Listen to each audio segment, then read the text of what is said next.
really good quality film crews. Ayan, di ko na. For our project to be a door opener so that the world sees how great. Totally, no? Tignan mo. Pinaka-playful to eh. Si ano. Tignan mo to.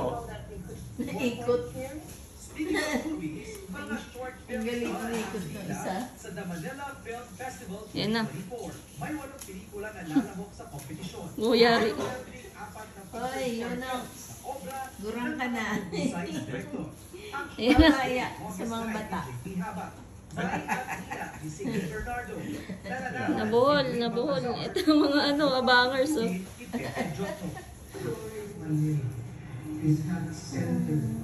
Nabuhol na. Wala po. Yung malaki mukha. Mahirap, pa. ano yun yan, tanggal eh. Itim na itim. Laki ng mukha. Naglibot naman sa ilang lugar sa Maynila. May sariling mundo yung isa eh. Oh.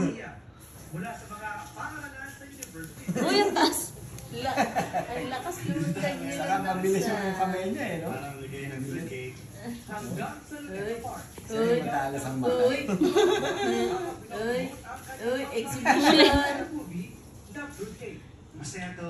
Dapat pala ano yan eh, parang Lord Rice. Itong storya, may storya ko, may storya sinasal. May sarili kami na eventually yung Ano yun? story na yun. Nasa puwet ko na. Sa dulo. Kaya nandyan.